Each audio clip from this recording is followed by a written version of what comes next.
There's a rule in the Marquise's mansion. If a man wants to marry his official wife, he has to stand blindfolded in the ancestral hall and shoot a bow. He has to hit an apple 100 steps away.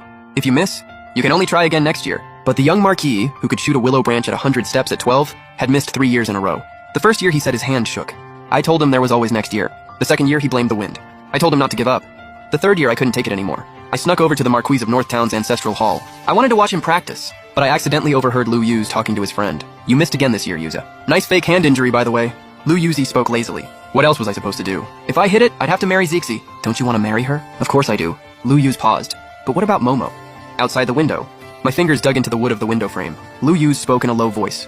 My heart isn't made of stone. I promised Xoxo I'd only love her forever. But I can't bear to let Momo go either. What about Miss Jo then? She's been waiting for you for years. If you don't ask for her hand soon, she might say yes to someone else and it'll be too late. No way. Lu Yuz sounded sure. Xoxo loves me so much. She'll never marry anyone else. I'm gonna drag this out a little longer. Wait till she's a bit older. And not so stubborn. Then she'll agree to let Momo live with us as my wife too. Then I can have both of them. The two of them burst out laughing.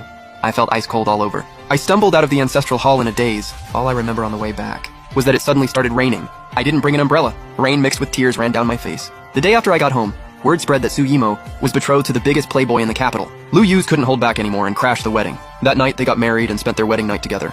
The whole capital was waiting to laugh at me and the Jo family. But the next day, the noble heir climbed over my wall. He looked at me casually. You pay for what your husband did. Lu Yuz is still my fiancé. I want you to make it up to me. Be my noble heir's wife. Is that too much to ask? I nodded. Not at all, I'll marry you. He hadn't expected me to actually agree to such a crazy thing. Qi Xiao stood there with his mouth open, stunned. He stammered, You said it. I'll come marry you in 3 days, don't you dare back out. He said it like he was scared I'd change my mind. He jumped off the wall in a hurry.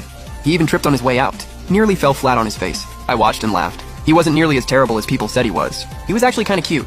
Not long after Qi Xiao left, Lu Yuzi showed up too. My face immediately turned cold. Master Lu just got married, huh? Why aren't you at home spending time with your wife? What are you doing here?